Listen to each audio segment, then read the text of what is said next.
शादी वाली रात मेरी सास मेरे लिए दूध का गिलास ले आई और कहने लगी, इसे पी लो, ये हमारे ख़ानदान की रस्म है। मैंने अपनी सास के हाथ से दूध का गिलास लिया और मैं जैसे जैसे दूध पीती जा रही थी, मेरी सास की तबीयत खराब होती जा रही थी। जैसे ही मैंने आखिरी घूंट पिया, मेरी सास नीचे ज़मीन पर गिरी और ख़त्म हो गई। सब घर वालों ने मुझ पर इल्ज़ाम लगा दिया। मेरी आंखों में आंसू थे, मगर उस वक्त मेरी जान निकल गई। जब पति ने मेरी बारात विदा होने लगी तो मैं माँ को गले लगाकर फूट फूट कर रोने लगी थी।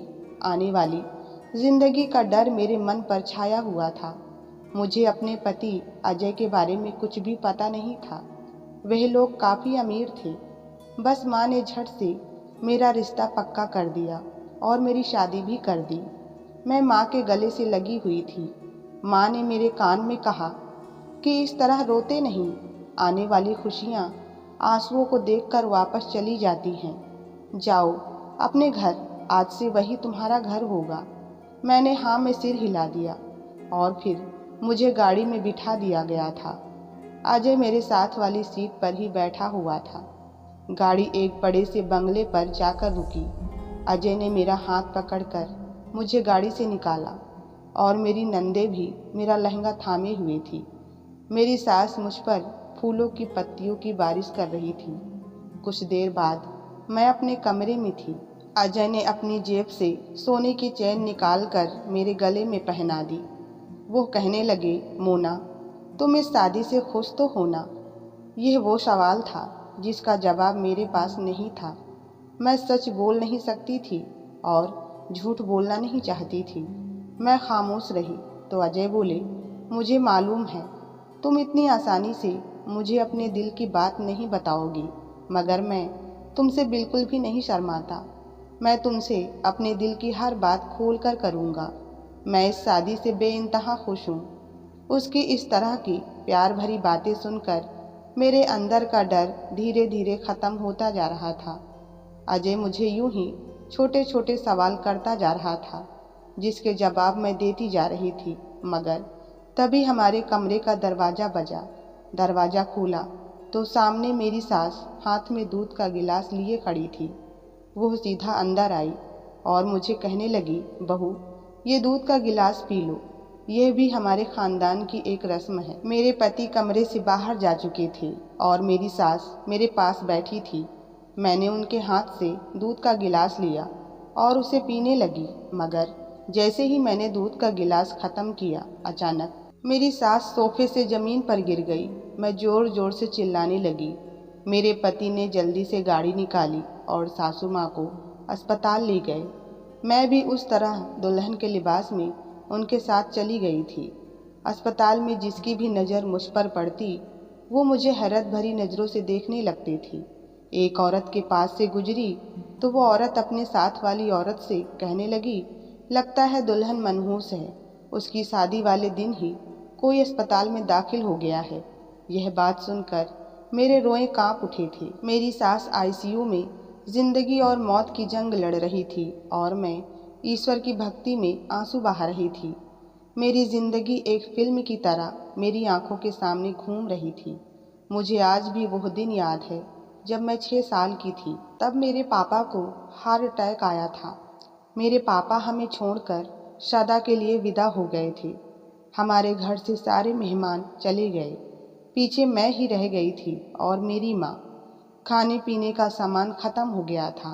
किसी ने यह तक नहीं पूछा कि इस घर में विधवा और अनाथ बच्ची रहती है, उनका गुजारा कैसे होता होगा। माँ एक दिन मेरे पास बैठ गई और कहने लगी, मोना, अब तो तुम बड़ी हो गई हो, अपना ख्याल रख सकती हो। क्या अब मैं काम पर चली जाया करूं? मैंने बड़ी हैरत से माँ की तरफ देखा और बोली, माँ, आप क्या करेंगे? माँ कहने लगी, मैं लोगों के घरों में काम कर लिया करूँगी, झाड़ू पोछा लगाया करूँगी, जिससे हम दोनों माँ बेटी को 2 वक्त की रोटी मिल जाया करेगी। यह बात सुनकर मेरी आंखों में आंसू आ गए थे। वक्त गुजरता गया और मैं जवान हो गई थी।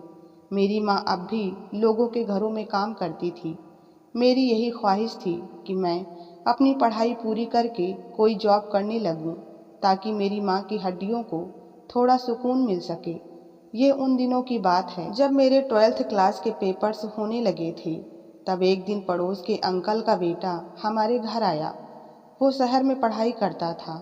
अब वह भी जवान हो गया था। उसका नाम सचिन था। वो दिल का बहुत अच्छा व्यक्ति था। सचिन हमारे घर हर रोज आया करता। सब्जी और ज़रूरत की दूसरी चीज़ें सचिन ही हमें लाकर दिया करता था। कहता था, आंटी अभी मैं कोई नौकरी नहीं करता, इसीलिए आपसे पैसे ले लेता हूँ, लेकिन आप यकीन करो मैं जब जॉब करने लगूंगा तो आपको ये सारी चीज़ें मैं अपनी जेब से लाकर दिया करूँगा।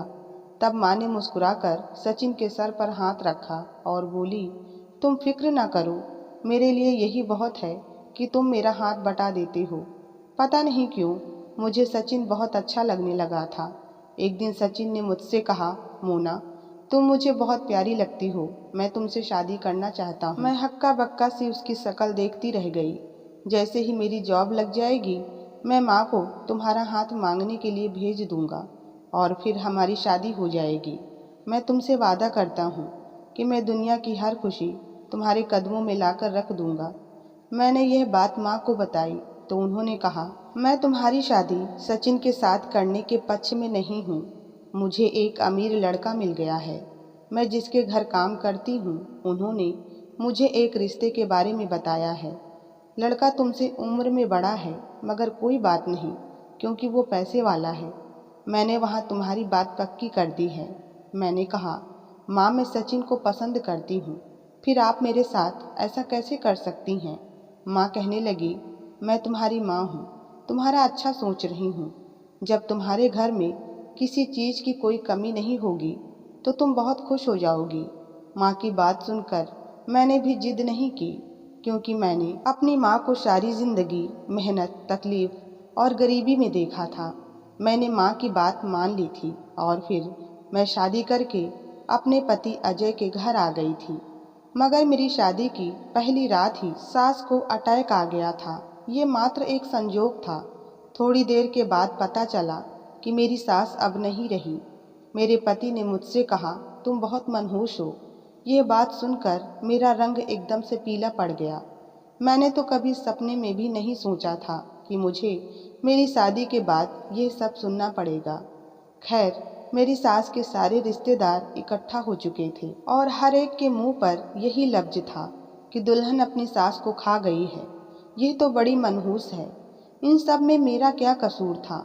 ये बातें सुनकर मैं रोती ही जा रही थी। खैर, मेरी सास की अंतिम क्रियाएं पूरी हो गई थी। मैं अपनी नंदों के साथ ही रह रही थी। उनका दिल बहलाने की कोशिश करती रहती, मगर वो मेरे साथ अकड़ अकड़ के बात करती थी। मैंने अपने पति से बात करने की कोशिश की तो वो कहने लगे कि मैं तुमसे शादी करके बहुत पछता रहा हूँ। यह कहकर मेरे पति ने मुझे मारना पीटना शुरू कर दिया था। वो मुझे मारता रहता और साथ साथ कहता जाता कि तुम्हारी वजह से मेरी माँ मर गई है। ना तुम मेरे घर आती और ना ही मेरी माँ मरती। जब वो मुझे मार मार कर थक गया तो मुझे कमरे में फेंक कर बाहर चला गया। मैं रोती रही थी और तब मुझे अपनी मेहंदी की रात याद आई जब सचिन मेरे कदमों में आकर बैठ गया था। वो रो रहा था और कह रहा था कि मुझे छोड़कर ना जाना। मैं मानता हूँ कि मैं गरीब हूँ, तुम्हारे होने वाले पति जितना अमीर नहीं हूँ, मगर मैं वादा करता हूँ कि तुम्हें इज्जत और प्यार दूंगा। प्लीज़ तुम मुझे छोड़कर मत जाना, तुम्हारे बगैर मैं मर जाऊंगा। तब मैं बोली कि मैं अपनी माँ के फैसले के आगे मजबूर हूँ।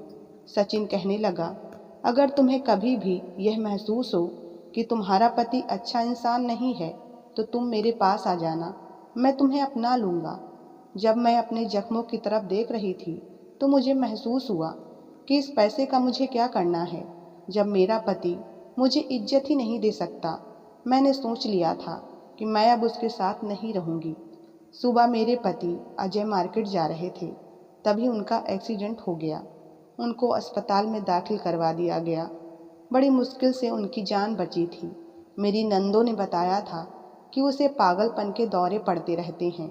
वो अक्सर अपने आपे से बाहर हो जाता है, गली मोहल्ले में भी मारपीट करता फिरता है। इसीलिए माँ ने गरीब घर की लड़की से रिश्ता किया था। कि वो बाद में हंगामा नहीं करेगी और चुप करके उसकी मार सहती रहेगी। तब मैं बोली, मैं इंसान हूँ, मैं भी जीने का हक रखती हूँ। मैं किसी की ज़िंदगी संवारने के लिए खुद को जीते जी नर्क में नहीं झोंक सकती। और फिर मैं कोई पागलपन की डॉक्टर भी नहीं हूँ। आपके भाई को डॉक्टर की ज़रूरत थी, बीवी की नहीं। इतना कहकर मैं अपने घर वापस चली गई। माँ ने मेरी ऐसी हालत देखी तो वो सदमे में आ गई थी। तब मैं बोली, माँ, पैसा ही सब कुछ नहीं होता। हम दोनों माँ बेटी रोती रही। मैं बड़ी मुश्किल से अजय से डाइवोर्स लेने में कामयाब हो गई थी। मुझे लगता था कि मेरी ज़िंदगी बस ख़त्म हो गई है। मगर जब 1 महीने पूरे हो गए तब एक दिन सचिन की माँ सचिन के लिए मेरा रिश्ता लेकर आई थी। मैं हैरान हुई कि सचिन अभी भी मुझसे शादी करना चाहता था। माँ ने मेरी रजामंदी से हाँ कह दिया और फिर कुछ दिनों बाद मैं सचिन की दुल्हन बनकर उसके घर चली गई थी। आज मैं सचिन के साथ बहुत खुश हूँ और अपने ईश्वर का लाख लाख शुक्रिया अदा करती हूँ, जिसने मेरी ज़िंदगी में खुशियाँ दोबारा भर दी थी। शादी ब्याह के मामलों में माँ बाप को बच्चों की भी इच्छाओं को ध्यान में रखना चाहिए, क्योंकि सारी ज़िंदगी उन्हीं को अपने जीवन साथी के साथ रहना होता है। तो आपको ये कहानी कैसी लगी, कृपया कमेंट में ज़रूर बताएं। और कहानी पसंद आई हो तो वीडियो को लाइक और चैनल को सब्सक्राइब करना ना भूलें।